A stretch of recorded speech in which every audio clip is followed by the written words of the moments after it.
Assalamualaikum, selamat pagi. Terima kasih untuk anda yang terus bersama kami. Buka je siaran Bernama TV 5021 pilihan yang tepat sebab pagi ini kami nak kongsi pelbagai informasi berguna, berita-berita semasa, isu-isu terkini di Apa Khabar Malaysia. Satu lagi episod baru hari ini hari Rabu 15 Mac 2023. Saya Cedi bertemankan. Hai, Assalamualaikum semua. Saya Pasyarin. Rasa macam dah lama saya tak bersiar. Awak yang lama sebenarnya tak muncul kot. Tak kena jadual agaknya. Mungkin. Kan. Sihat Pasha? Sihat, Alhamdulillah. Saya harapkan anda semua di luar sana juga sihat. Kita dalam minggu terakhir cuti sekolah ni kan, Cik, agaknya mungkin ramai di antara di luar sana mungkin masih bercuti ataupun ada lagi perancangan akhir-akhir minggu ni kan untuk bawa anak-anak bercuti ke mana-mana sahaja.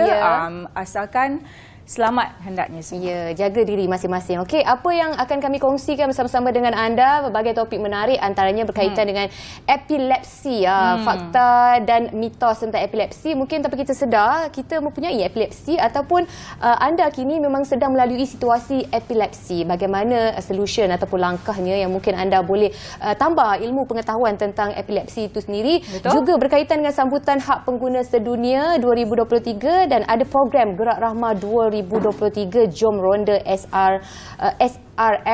Kita akan bersama dengan tetamu yang cukup istimewa, tapi itu semua sekejap saja lagi. Betul. Kita nak buka dulu portal bernama.com pagi ini. Jom kita tinjau satu persatu antaranya. Apa dia, Chat, yang pertamanya pada hari ini? Ini satu usaha yang saya rasa baik dan dalam masa yang sama membantu kepupusan binatang orang kata seperti haiwan di hutan harimau Melaya khususnya lah, berkaitan dengan Perak memperkenal pelancongan pemeliharaan di Berlin bantu lindungi harimau Melaya, di mana Perak memperkenalkan pakej pelancongan pemeliharaan di International Tourism Berlin 2023. Pameran dagangan pelancongan terbesar dunia memberi peluang pelancong antarabangsa bercuti sambil membantu misi pemeliharaan biodiversiti hutan Royal Belum di Perak, di mana pengarah Perbadanan Taman Negeri Perak Encik Muhammad Syahriza Husin berkata melalui pakej yang ditawarkan Tourism Perak dengan kerjasama mata itu,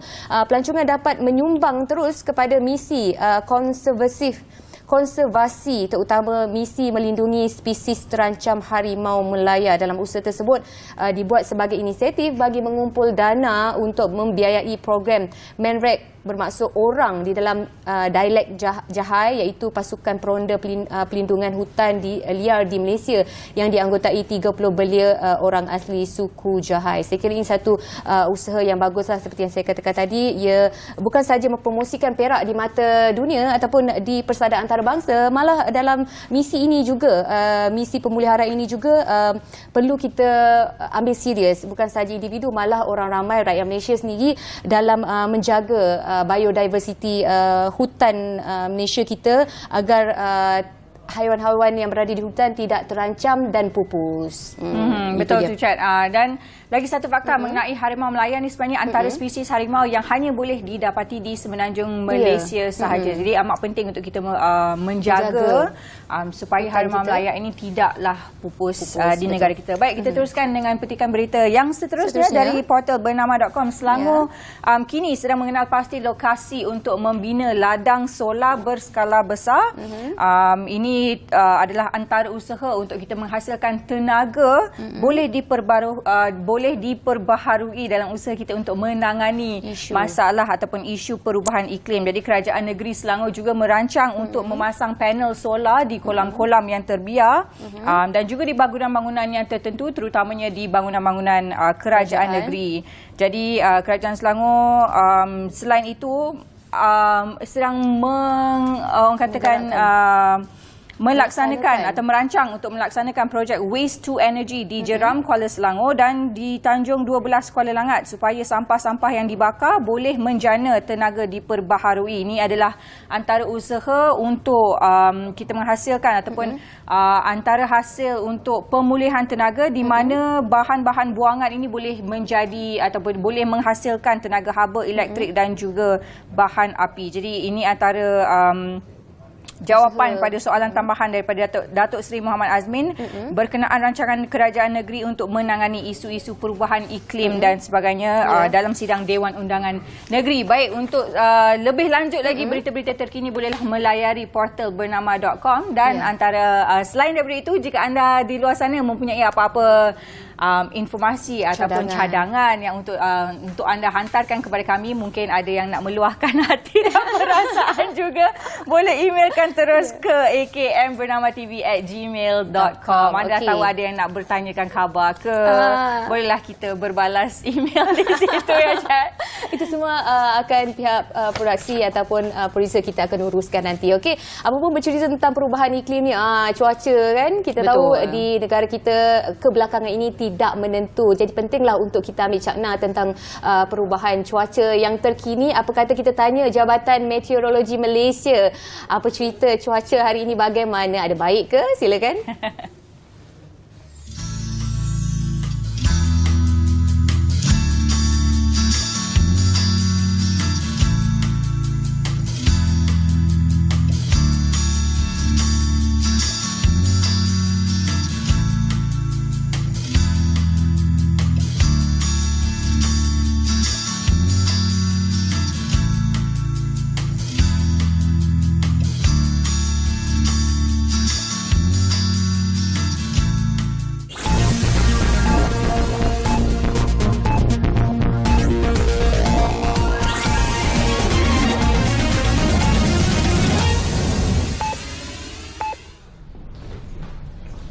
Selamat dan salam Malaysia Madani, saya Pravina Trisingham dan dari berita dimulakan dengan perkembangan All England 2023. Bergu profesional lelaki negara Teo Yi Ong Yusin unggul meluluskan diri ke pusingan kedua kejuaraan selepas berjaya menyingkirkan pemenang pingat emas Sukan Olimpik Tokyo 2020 Li Yang dan Wang Chilin di Birmingham malam tadi. Pasangan yang berada pada ranking ke-8 dunia itu akan membuat perhitungan dengan juara bertahan Muhammad Syuhubul Fikri Bagas Maulana dari Indonesia bagi merebut tiket ke suku akhir Khamis ini. Bergu campuran profesional negara Tan Kian Ming Lai Peijing juga cemerlang apabila mara ke pusingan kedua dengan mudah menundukkan pasangan Indonesia Rino Rinaldi Pita Haningtyas Mentari dalam perlawanan straight set 21-19, 21-18. Kian Ming Beijing akan bertemu pasangan Yuki Kaneko Misaki Matsutomo dari Jepun pada pusingan kedua. Perdana Menteri Datuk Seri Anwar Ibrahim tiba di Alustar Kedah malam tadi bagi sesi menghadap Sultan Kedah Al-Aminul Karim Sultan Salihuddin Sultan Badlisha di Istana Anak Bukit. Menurut catatan Facebook Polis Kedah, ketibaan Perdana Menteri bersama delegasi di lapangan terbang Sultan Abdul Halim pada 8 malam disambut Ketua Polis Negeri Datuk Wan Hassan Wan Ahmad. Selesai sesi menghadap di Istana Anak Bukit, delegasi Perdana Menteri bergerak ke makam Diraja Langgar bagi menziarahi makam Sultan Abdul Hamid sebelum berlepas pulang ke Kuala Lumpur. Turut serta Mufti Kedah Datuk Sheikh Fazil Awang, Ahli Dewan Undangan Negeri Suka Menanti Datuk Zamri Yusof dan Timbalan Ketua Polis Negeri Datuk Muhammad Rozi Syari. Pendirian Malaysia tentang keselamatan 3 negara yang dikenali AUKUS tidak berubah dan meminta semua pihak agar menghormati pendekatan Malaysia terhadap kapal selam berkuasa nuklear yang beroperasi di perairan negaranya. Menurut kenyataan Wisma Putra, Malaysia menekankan kepentingan, menggalakkan ketulusan dan membina keyakinan dalam kalangan semua negara serta mengelak sebarang provokasi yang berpotensi mencetuskan perlumbaan senjata nuklear atau menjejaskan keamanan dan keselamatan di wilayah ini. Butiran baharu mengenai AUKUS muncul pada Isnin menerusi pengumuman Australia menjadi negara pertama membeli 3 kapal selam Virginia buatan Amerika pada awal 2030-an. Dengan Amerika Syarikat dan United Kingdom menempatkan beberapa kapal selam berkuasa nuklear di pangkalan Van di Perth, Australia Barat mulai 2027. Menurut laporan media antarabangsa, Joe Biden menegaskan kapal itu tidak dilengkapi senjata nuklear dan tidak akan menjejaskan komitmen Australia untuk kekal sebagai negara bebas senjata nuklear. Bernama melaporkan penolong setiausaha Jabatan Negara AS untuk Biro Hal Ehwal Asia Timur dan Pasifik, Daniel J. Crittenberg berkata, asas sepakatan yang ditubuhkan masih kekal bebas senjata nuklear walaupun terdapat kebimbangan yang disuarakan negara Asia Tenggara mengenai ancaman perlumbaan senjata pemusnah itu. Kementerian Komunikasi dan Digital berharap komuniti wartawan atau wakil agensi media dari negara ASEAN turut dapat serta pada sambutan Hari Wartawan Nasional Hawana tahun ini. Harapan saya kita boleh libatkan juga agensi-agensi media dari rantau ASEAN kerana dalam kita mengusahakan apa yang disebut sebagai ASEAN Economic Community ataupun Community Ekonomi ASEAN, kita perlu mendapat lebih banyak berita dari negara jiran di samping merapatkan silaturahmi dan juga semangat muhibah di kalangan negara-negara ASEAN. Selain itu, beberapa program juga akan dianjurkan pada sambutan Hawana, antaranya seminar atau bengkel yang mengetengahkan perkara seperti etika kewartawanan dan isu yang dihadapi pengamal media ketika ini. Hawana 2023 akan dianjurkan Pertubuhan Berita Nasional Malaysia bernama pada 27 hingga 29 Mei depan bertempat di Ipoh, Perak. Dengan laporan itu, sekian dari Bilik Berita bersiaran bersama saya Pravida Tersinggam. Salam hormat dan salam Malaysia Madani.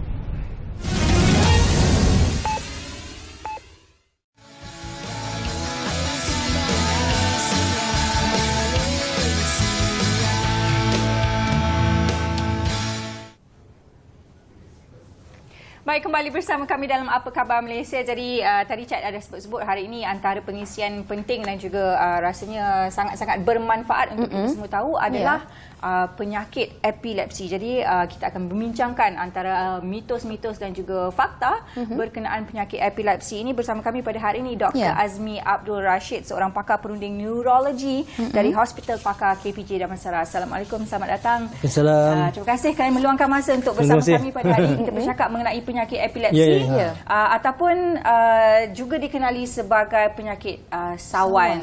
Lebih dikenali sebagai sawan lah. Jadi mungkin ada ramai di antara kita ni yang tak berapa orang kata cakna ataupun tak berapa tahu apakah itu epilepsi ataupun sawan yang sebenarnya. Jadi memandangkan kita ada doktor di sini hari ini, boleh terangkan, jelaskan kepada kami apa itu sebenarnya epilepsi dan mungkin ada jenis-jenis epilepsi ke bagaimana? Betul. Okey. Assalamualaikum warahmatullahi wabarakatuh.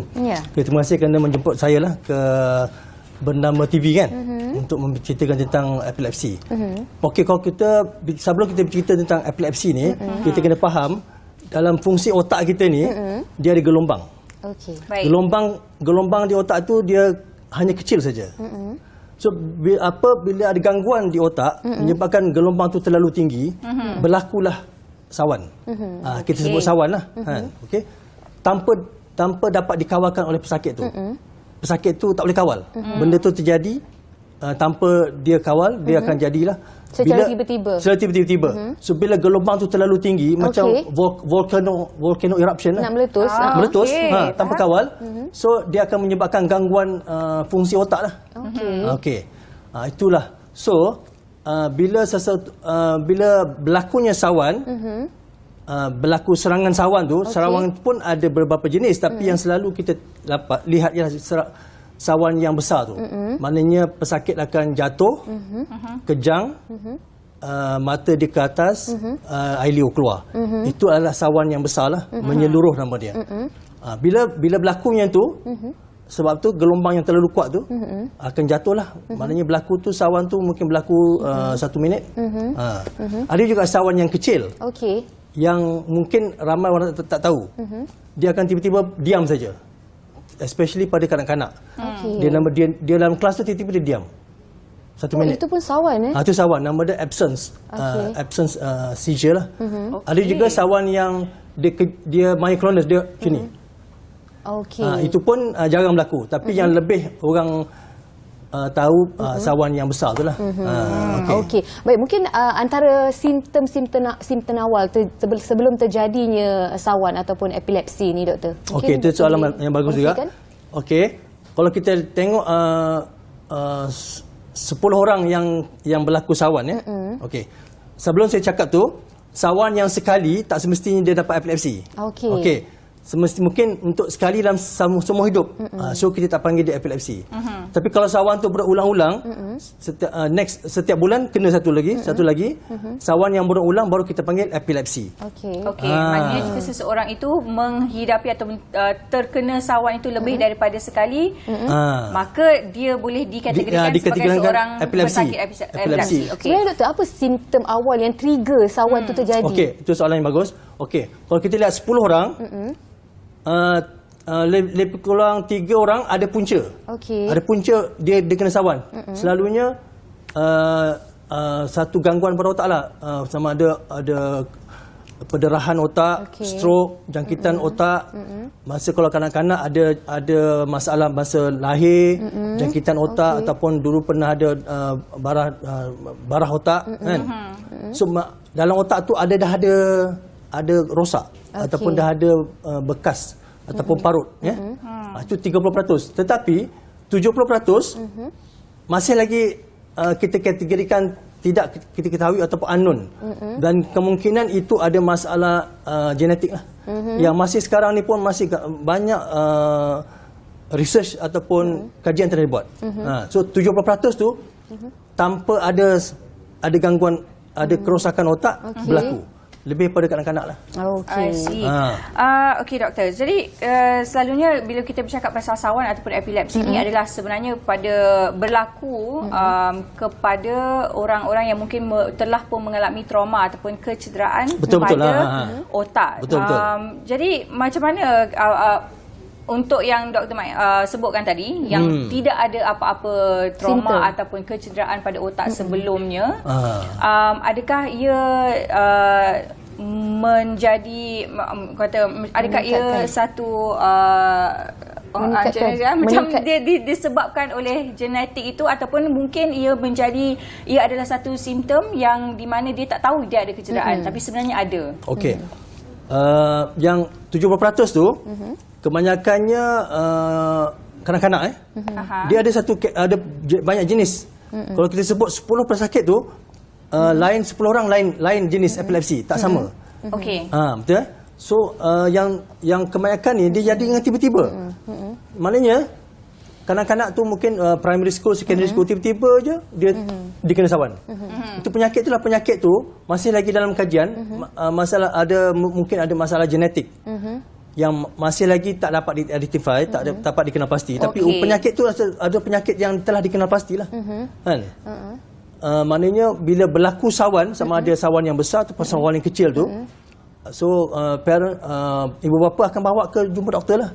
So kita buat bilik siasatan, buat kajian. Memang dia ada penyakit ni untuk pertama kali lah. Tapi benda tu berulang-ulang, kita dah establish penyakit tu dah ada pada dia.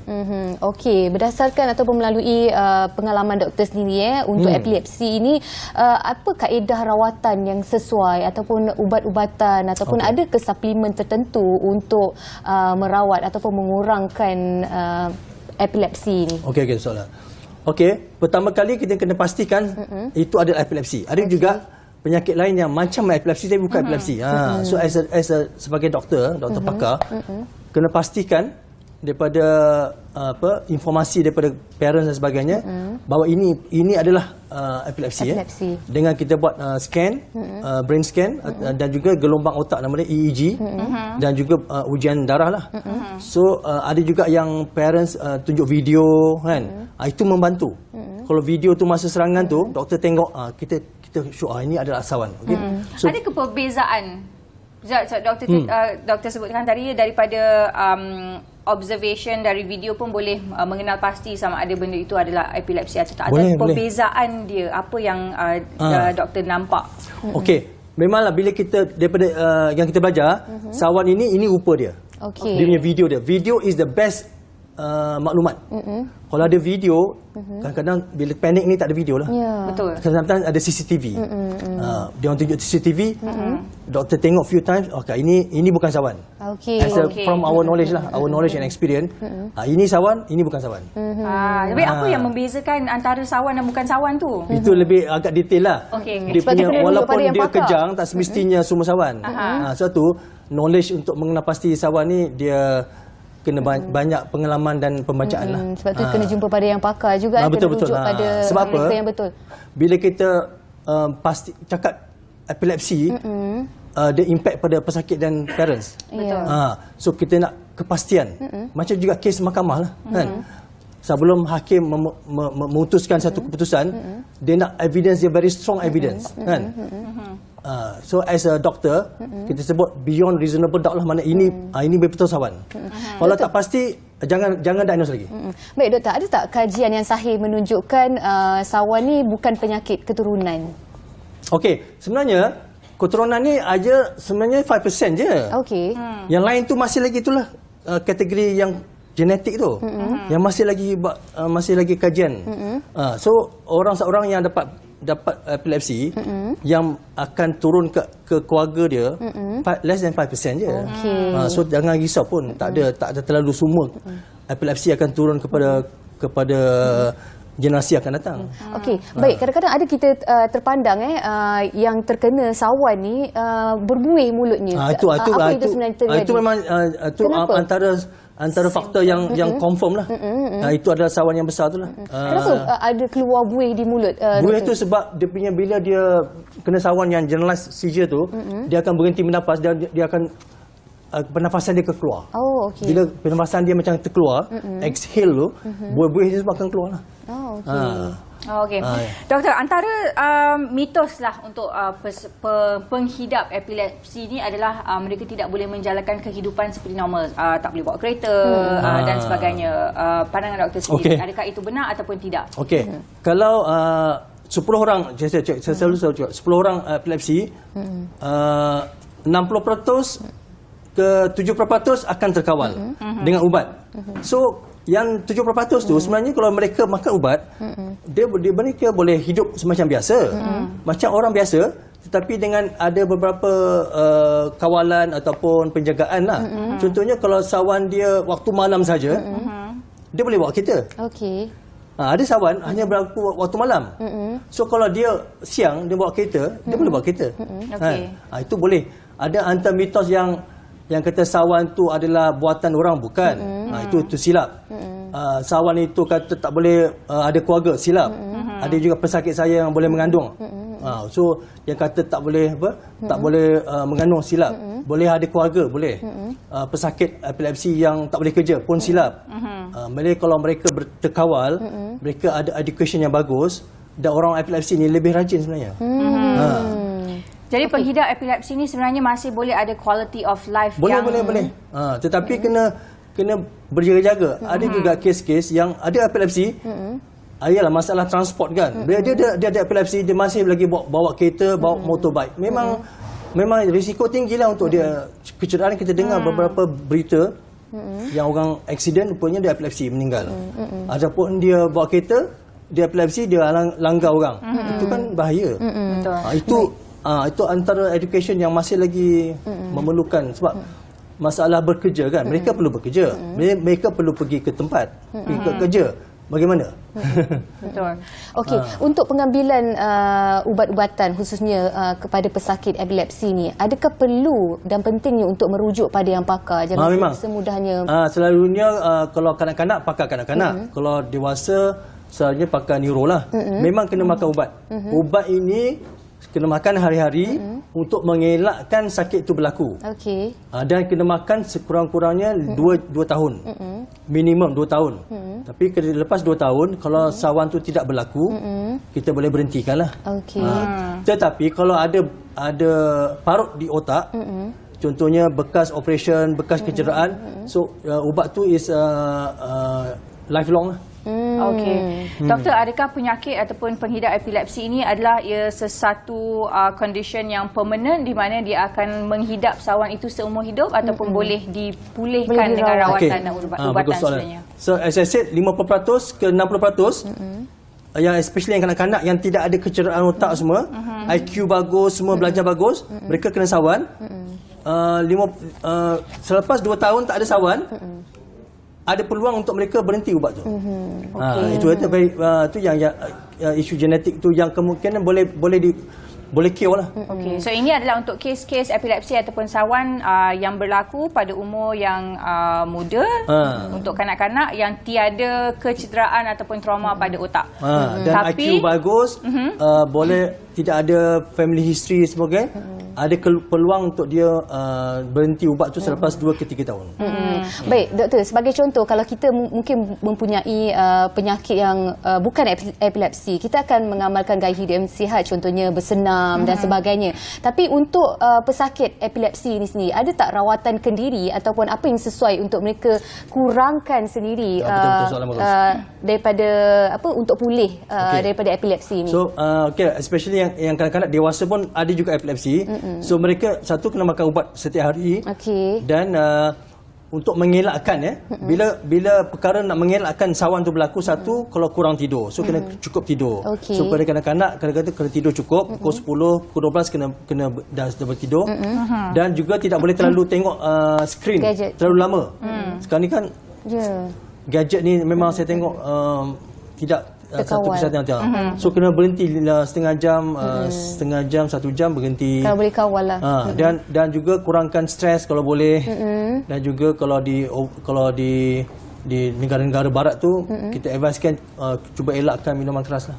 Kalau untuk bersenam membantu tak, doktor? Senam membantu, sebab tidak apa. So senaman boleh, tapi kalau berenang kena ada orang guide lah, sebab berenang dia kan kalau berlaku sawan dalam kolam renang memang tu bahayalah. Tapi boleh berenang, tapi boleh dia ada orang tengok lah. Kena pergilah tempat yang menenangkan, healing sekejap ke kan. Itu saya kira membantu juga sebenarnya. Dan kalau mandi, shower, jangan mandi bathtub. Bathtub kan bahaya. Risiko untuk lemas jika kalau berlaku sawan dalam bathtub tu. Tapi I think Malaysia punya culture tak ada bathtub. Okey doktor, soalan yang paling penting sebenarnya untuk terutama sekali untuk penonton di luar kita lebih aware, apakah langkah pertama yang perlu diambil seseorang jika ahli keluarga ataupun sesiapa ternampak seorang yang terkena serangan sawan. Okey. So kalau sawan, selalunya sawan yang besar lah kan, yang general sawan yang besar tu. So bila dia berlaku, kalau sempat kita pegang dia dan letak di tempat yang lembut, dan di lantai tu kita alihkan ke kanan atau ke kiri supaya ailio tu turun. Akan keluar. Dan juga kita longgarkan pakaian. Kalau ada tie ke longgarkan. Dan benda-benda tajam semua elakkan. Sebab apa, sawan ni selalunya 1 minit dah berhenti. Jadi dia akan berhenti dengan sendirinya. So lepas tu kita bagi dia rehat, letak bantal, bagi dia lepas 15 minit ke setengah jam dia sedar lah. Kalau benda tu you panic first time, then call ambulance untuk pergi ke hospital. Baik. Kalau boleh jangan memandai-mandai. Orang kita sekarang suka memandai-mandai tau. Betul. Masukkan objek dan sebagainya ke dalam mulut. Kalau boleh terus rujuk pada yang pakar.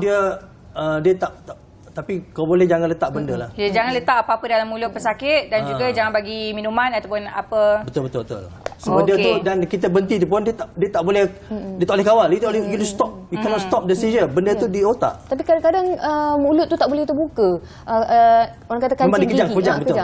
Jadi kalau itu berlaku, biarkan sahaja pesakit dan dia akan ada dengan sendirinya. 1 minit insya-Allah selalu berhenti. Okey, yang penting kena tambahlah ilmu pengetahuan tentang epilepsi ni ataupun sawan untuk kita lebih berjaga-jaga. Seperti yang doktor katakan tadi, sawan ni terjadi bila-bila masa tanpa kita sedar sebenarnya. Okey, itu sahaja perkongsian kita setakat ini. Itu sahaja masa yang kita ada. Doktor, terima kasih atas satu perkongsian cukup berguna untuk kita manfaatkan bersama. Terima kasih Dr. Azmi Abdul Rashid selaku pakar perunding neurologi Hospital Pakar KPJ Damansara ataupun Rawang. Terima kasih banyak Doktor. InsyaAllah kita jumpa di lain masa. Baik, kita akan berhenti berehat untuk seketika. Selepas ini kita akan kembali dengan topik kita yang seterusnya. Jangan ke mana-mana.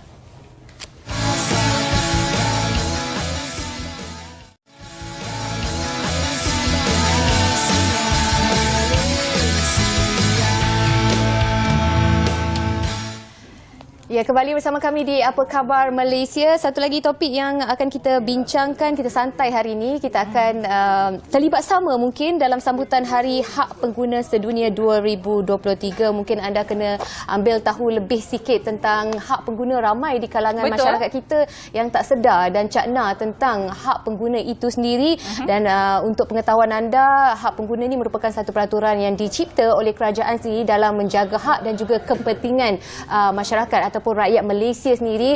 Contohnya lah yang paling dekat kita boleh bagi jika anda seorang penjual, anda perlu wajib meletakkan tanda harga sebagai pemberitahuan kepada pengguna yang akan membeli.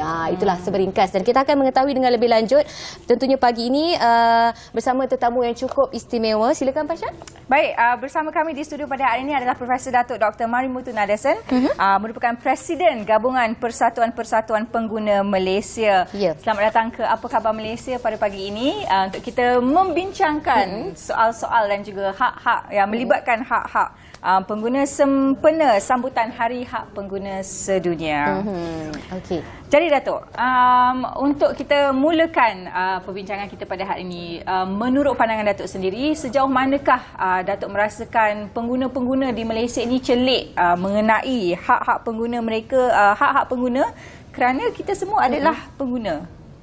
Jadi sejak Datuk boleh terangkan. Terima kasihlah.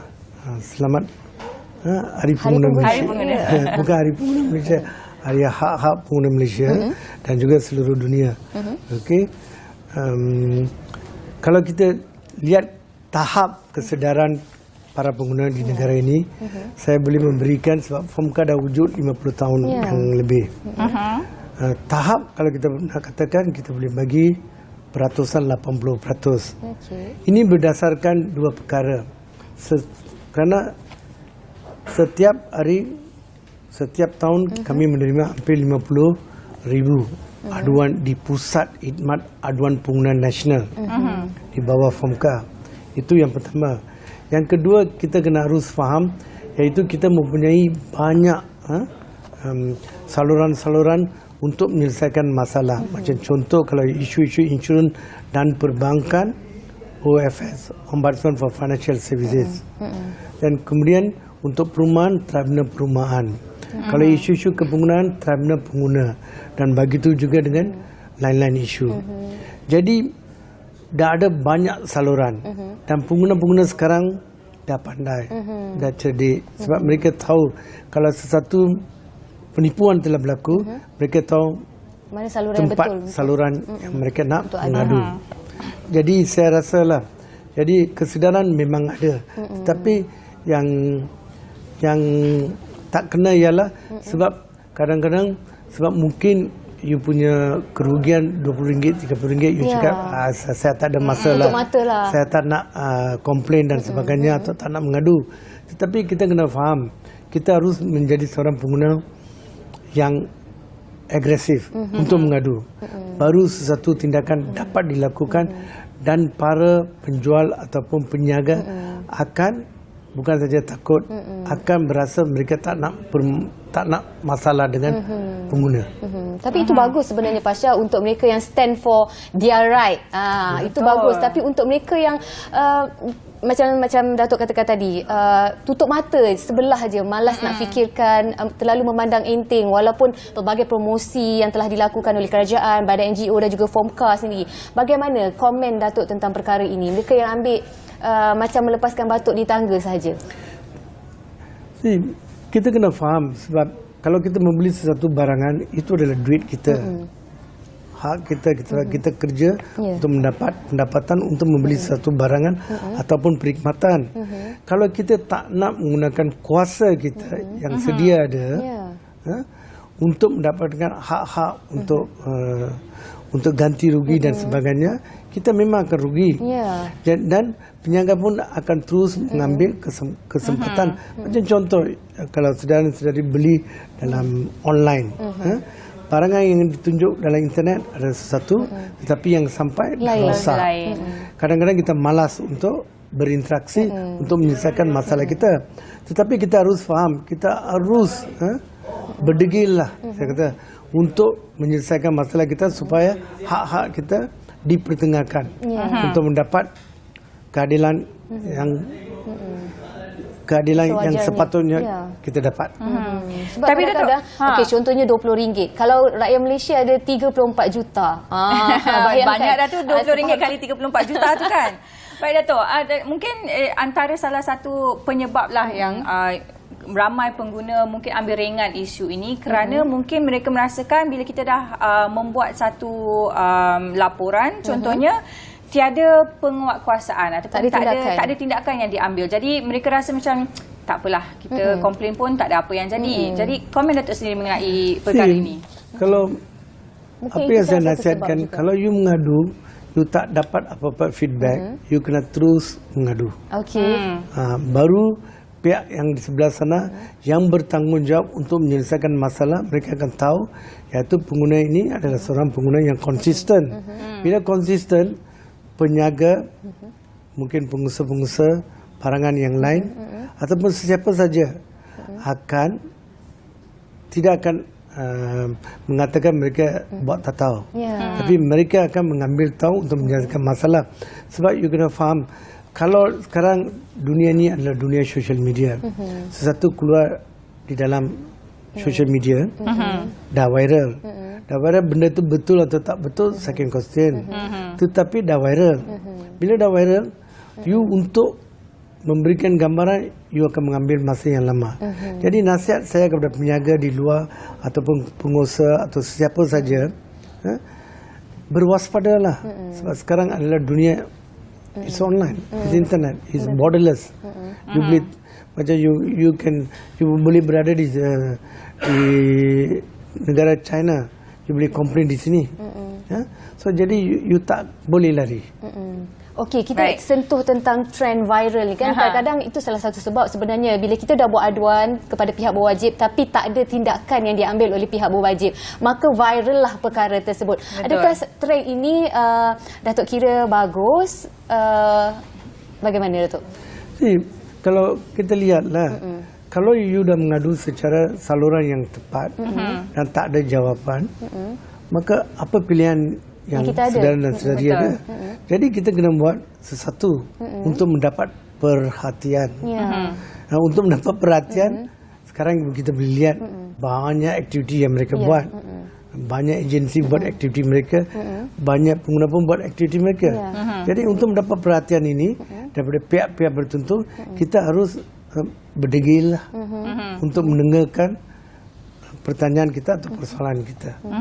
Jadi untuk pendapat Datuk lah sebagai agensi Fomka itu sendiri, adakah isu-isu yang diviralkan ini adalah kesannya adalah negatif ataupun kesannya sebenarnya positif untuk mempertahankan hak pengguna itu sendiri? Majoriti adalah positif kerana peniaga tak nak masalah, tak nak bad publicity. Jadi mereka akan menyelesaikan masalah. Tetapi pengguna pun harus berdisiplin lah. You kena integrasi you kena bertinggi lah. Sebab you kena pastikan kalau you nak buat aduan, make sure aduan itu adalah aduan yang sebenarnya. Bukan jadi kita nak memviralkan sesuatu isu pun kena bertanggungjawab jugalah. Janganlah sekadar komplain kerja kan. Baik. Okey, mungkin kita ada masa lagi sikit. Masa? Okey, mungkin kita tak aware, rakyat Malaysia mungkin kurang sedar tentang kewujudan Fomka itu sendiri. Datuk, mungkin sedikit kita nak sentuh tentang peranan Fomka tentang hak-hak pengguna ini sendiri. Kita lihat, kita dah ada di negara ini 50 tahun. Okey, itu yang pertama. Kedua, setiap tahun Hari Pengguna Malaysia 21 tahun dah. Hari tahun ini tahun yang ke-22, kita dapat hampir 100 hingga 150,000 murid-murid sekolah, IPT dan sebagainya menyertainya. Jadi untuk saya lah, semua orang mengenal Fomka. Mereka tahu mana nak mengadu. Bukan semua, sebab kita kena faham sekarang bukan macam dahulu masa saya mula dengan pergerakan pengguna ada 3-4 akhbar saja. Sekarang banyak social media, online media. Saya pun tak dapat kira. Jadi semua media nak laporkan aktiviti-aktiviti ini, mereka tak boleh. Jadi hanya melalui kalau masuk laman web FOMCA ataupun Facebook FOMCA, kita dapat tahu apakah aktiviti FOMCA itu sendiri dan apa yang FOMCA dapat melakukannya. Sebab kita kena faham, FOMCA bukan kerajaan. FOMCA tidak mempunyai kuasa, penguatkuasaan. Apa yang FOMCA boleh buat hanya memberi kesedaran. Melalui kesedaran ini, sesatu pengguna harus menggunakan kesedaran ini untuk menegakkan keadilan mereka. Baik, dengan kuasa yang kita ada sebagai pengguna, di situlah kita dapat menegakkan keadilan dan untuk memastikan hak-hak kita sebagai pengguna itu terjaga. Baik, kita nak ucapkan terima kasih kepada Prof. Datuk Dr. Marimutu Nadesan, Presiden Gabungan Persatuan-Persatuan Pengguna Malaysia ataupun FOMCA. Terima kasih kerana bersama kita sempena sambutan Hari Pengguna Sedunia. Jadi anda di luar sana, pastikan anda teruskan komplain kalau tapi pastikan betul di hati saluran yang betul. Ataupun hak kita sendiri tidak dijaga, mungkin kita kena laporkan kepada saluran yang betul seperti yang Pasha katakan tadi, dan kita kena tahu juga hak kita sebelum kita mengadu. Kita kena tahu kepentingan hak kita itu sendiri. Okey, baiklah, terima kasih banyak kepada Datuk tetamu kita pada hari ini. Kita nak berhenti rehat seketika, jangan ke mana-mana, kembali di Apa Khabar Malaysia.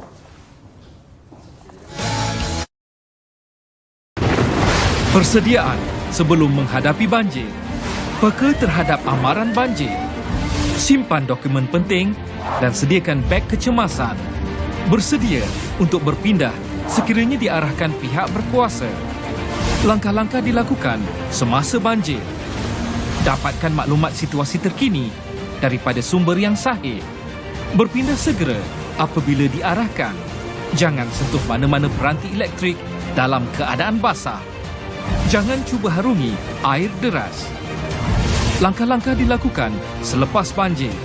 Jangan hampiri talian elektrik yang putus atau jatuh. Elakkan memakan makanan yang terkena air banjir. Elakkan terdedah kepada air banjir supaya tidak dijangkiti penyakit berjangkit bawaan air. Pulang ke rumah hanya setelah situasi disahkan selamat.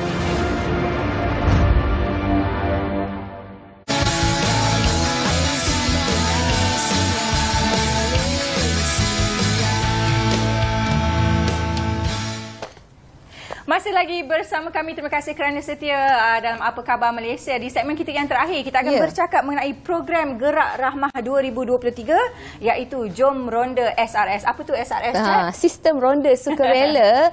Tentunya bersama kami pagi ini, kita ada tetamu yang cukup istimewa, Datuk Haji Nurisan Ramli, Ketua Pengarah Jabatan Perpaduan Negara dan Integrasi Nasional. Terima kasih atas kesudian meluangkan masa pagi ini, Datuk. Terima kasih, jemputan kali ketiga dah untuk saya datang kali ini untuk mempromosikan program-program perpaduan kita. Okey, mungkin sebagai permulaan sedikitlah bagaimana program Gerak Rahmah 2023 ini mungkin ada dia punya kandungan ataupun pengisian program. Okey, terima kasih. Sebelum saya pergi kepada program Gerak Rahmah, saya cerita sejarah sikit. Asal usul penubuhan kawasan rukun tetangga pada tahun 1975 itu memang memberi penekanan kepada elemen keselamatan. Masa itu mula-mula penubuhan dia di bawah ordinan darurat. Memang adalah untuk menjaga keselamatan kawasan-kawasan setempat, kawasan komuniti, kawasan kejiranan. Masa itu konsep dia adalah dari komuniti kepada komuniti. Komuniti menjaga komuniti. Lepas tu barulah dikembangkan kepada konsep kejiranan, konsep pembangunan masyarakat di dalam KRT. Jadi saya nak kaitkan tadi macam mana konsep SRS ni adalah satu hasrat kerajaan supaya tanggungjawab bersama komuniti untuk menjaga keselamatan dan kesejahteraan di dalam komuniti masing-masing. Jadi kita tak adalah terlalu bergantung kepada pihak polis yang terlalu banyak isu-isu jenayahnya. Jadi kita pada masa itu apa yang kita buat adalah kita wujudkan skim rondaan sukarela secara sukarela daripada komuniti itu sendiri. So yang akan meronda dari satu kawasan ke satu kawasan, dia bukan tengok isu keselamatan saja, termasuk juga isu-isu sosial yang lain. Baik, jadi mengenai program Gerak Rahmah 2023 itu sendiri, Jom Ronda SRS, apakah antara objektif program ini dijalankan? Okey, di baru-baru ini di Kementerian Perpaduan Negara sendiri telah pun Menteri Menteri telah melancarkan kita panggil kerangka madani. Kerangka madani perpaduan. So di dalam kerangka madani Malaysia Madani itu kita ada 3 elemen sebenarnya. Salah satunya adalah semarak kenegaraan, semarak perpaduan dan satu lagi adalah komuniti rahmah. So di bawah komuniti rahmah tu kita pecahkan pula kepada 4 program utama di bawah Gerak Rahmah. So 4 program utama di bawah Gerak Rahmah ni di bawah pelan pemengkasaan rukun tetangga. Kita ada yang pertama adalah keselamatan, alam sekitar, kesihatan dan kesejahteraan. Kesejahteraan ni dari segi ekonomi. So hari tu saya datang mempromosikan Jom Sihat. Jom Sihat tu di bawah komuniti rahmah juga, tetapi gerak kerja Jom Sihat di bawah salah satu komponen tadi. Hari ini saya nak mempromosikan pula SRS di bawah gerak kerja Jom Selamat. Jadi gerak kerja rahmah kita akan berterusan mengikut komponen-komponen yang kita dah sebut tadi lah. Bermula dengan Jom Sihat, selepas ni Jom Ronda di bawah komponen gerak rahmah selamat, lepas tu kita akan teruskan dengan alam sekitar dan kesejahteraan. Kesejahteraan ni banyaklah program dari segi mediasi, kita ada program ekonomi dan semua program-program lain kita masukkan bawah KRT Sejahtera. Dia punya objektif seperti mana yang ditanya tadi adalah salah satunya kita nak membantu pihak kita punya penguatkuasa kita lah untuk menangani isu-isu keselamatan, juga isu-isu sosial yang berlaku di dalam kawasan setempat.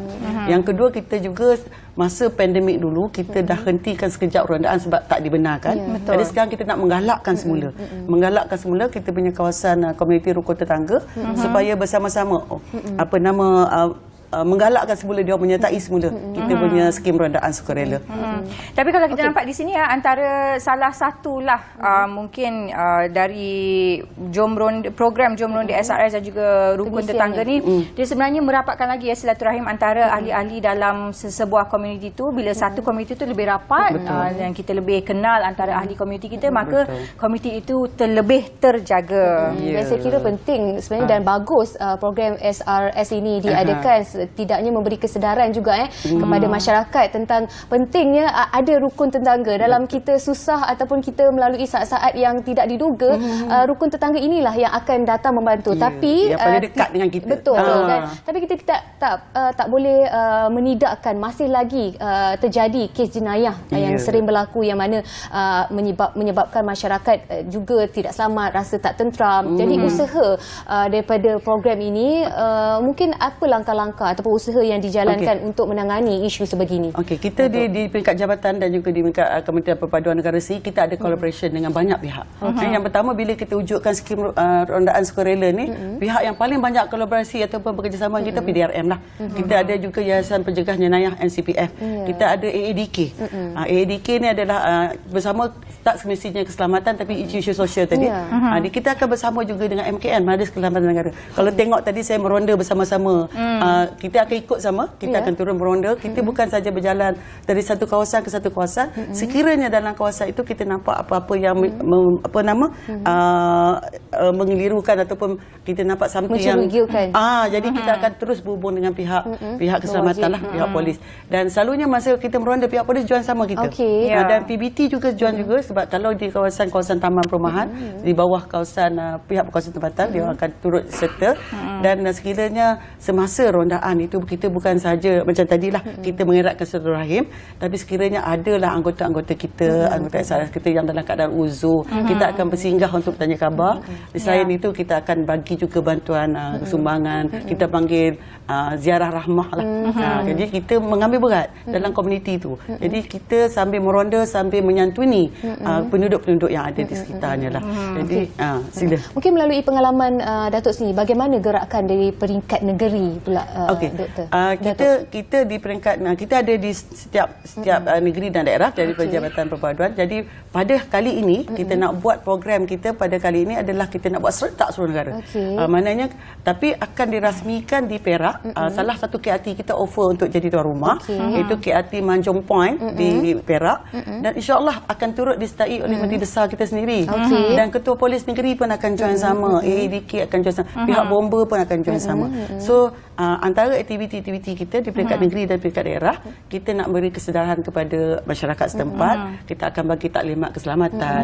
Kita akan bagi demonstrasi. Pihak bomba akan buat demonstrasi macam mana memadam kebakaran. Pihak polis pula akan buat demonstrasi kalau berlakunya tangkapan apa-apa. SRS ni tak ada kuasa untuk ni. Dia kena serahkan kepada pihak polis. Jadi simulasi ataupun demonstrasi itu kita buat berterusan. Dan pada masa yang sama, kita ada juga agensi lain yang akan membantu kita lah. Seperti AADK akan ada pameran, bahayanya dari segi dadah. Dan ada juga kadang-kadang disertai juga oleh kita punya masjid kita ni. Kadang-kadang masjid ikut sekali. Jadi antara pengisian kita mungkin juga kerohanian tu pun kita terapkan juga dalam kita melaksanakan rondaan tadilah. Okey Datuk. Tema program ini adalah keselamatan komuniti tanggungjawab bersama. Tapi kadang-kadang kita ni ada satu orang kata persepsi lah, kita tak boleh nak jaga tepi kain orang macam tu. Jadi apakah kepentingan untuk sesuatu komuniti itu mengambil berat terhadap satu sama lain dalam satu lokaliti atau antara sesama penduduk itu sendiri? Di mana yang disebut oleh apa tadilah, memang kita paling dekat. Kalau apa-apa berlaku, jiran kita lah paling dekat. Komuniti kita lah paling dekat daripada kita nak cari orang. Jadi itu yang antara kita nak terapkan supaya tanggungjawab bersama ini adalah di dalam komuniti, masing-masing menjaga keselamatan masing-masing. Dan saya rasa tak ada isu kita nak jaga tepi kain lah, sebab isu keselamatan ni adalah isu yang memang satu isu yang besar, isu bersama. Jadi rondaan kita, saya nak cerita sikit lah kalau tengok situ, selalunya kita meronda waktu malam. Tapi kalau macam saya di kawasan kepulauan, saya pernah pergi baru ni dengan pihak Majlis Keselamatan Negara MKN, di kawasan kepulauan kita meronda waktu siang. Sebab di kawasan air, saya dibawa oleh pihak polis maritim MKN, kita meronda di kawasan air. Yang itu pula kita bukannya nak cari salah, tapi kita nak memberi kesedaran. Bila di kawasan yang menaiki bot macam tu, kita kena bagi tahu kena pakai life jacket, tidak boleh lebih muatan. Jadi maksudnya kita selain daripada kita menjaga keselamatan, kita juga mendidik masyarakat. Kita nak mendidik masyarakat supaya menjaga keselamatan, menjaga juga keharmonian di kalangan penduduk setempat, dan akhirnya kita boleh wujudkan satu komuniti rahmah kita yang harmoni, yang sejahtera, dan yang selamat, aman dan selamat. Itu ending yang kita nak lah di dalam komuniti. Dan juga sebenarnya memberikan kesedaran civik jugalah kepada penduduk setempat. Betul. Okey, bagaimana sebenarnya saya terfikir kita tahu masih ada lagi sebenarnya istilah jangan jaga tepi kain orang, khususnya mereka yang berada di bandar. Yang masih lagi terfikir, ada ke lagi komuniti rukun tetangga ataupun SRS ni? Okey, bagaimana pandangan ataupun komen Datuk sendiri tentang isu ini? Macam mana kita nak mendidik masyarakat khususnya di bandar yang tak ada komuniti rukun tetangga ni? Okey, saya bagi contoh lah. Baru-baru ni masa di bandar, saya bagi contoh di Putrajaya lah, macam awal ujung tahun lepas di kawasan bandar lah, Putrajaya tu sebagai dia ada komuniti rukun tetangga, tetapi dia tak ada SRS. Sebab pada dia tak perlu nak menjaga, masing-masing jaga diri masing-masing. Tapi pada satu masa berlaku orang pecah masuk daripada satu rumah ke satu rumah. Dan pada ketika itu semua KRT datang untuk memohon ditubuhkan SRS, sebab dia tak boleh nak minta pihak polis sentiasa mengawal kawasan tu sepanjang hari. Jadi apa yang kami buat pada ketika itu, itulah peranan SRS tu, kita bawa lah SRS turun bersama dengan kita, sebab kita boleh rotate, kita ada jadual. Lepas satu tim dan kita ada pusat untuk menteri orang mendaftar lah, melaporkan diri. Jadi keperluan tu nampak sejak berlakunya keadaan-keadaan macam tu dah nampak. Mungkin baru tersedar. Baru ada kesedaran bahawa perlunya masyarakat mengambil berat dengan masyarakat yang lain. Kadang-kadang kita tak tahu pun jiran kita ke orang lain ke yang masuk rumah tu. Jadi bila adanya SRS ni, Skim Rondaan Sukarela ni, dia orang akan mendaftar.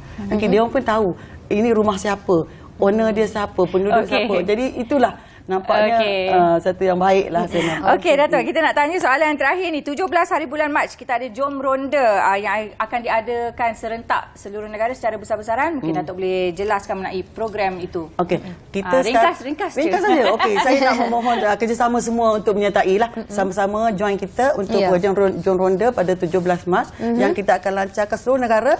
Tetapi perancaran ni adalah di Perak. Di negeri lain akan turut bersama. Di daerah-daerah juga kita turut bersama. kita ada 5,357 SRS luar negara. Dan terima kasih atas kerjasama semua pihak. Baik, itu tadi.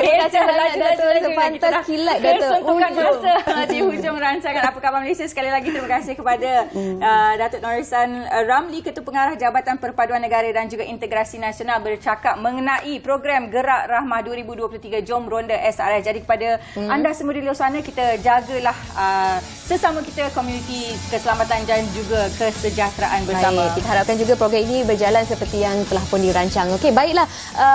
Apa Khabar Malaysia dah pun sampai di penghujungnya. Saya Cedi undurkan diri. Jaga diri masing-masing. Assalamualaikum. Saya Pasha Rahim. Jumpa lagi insya-Allah. Bye.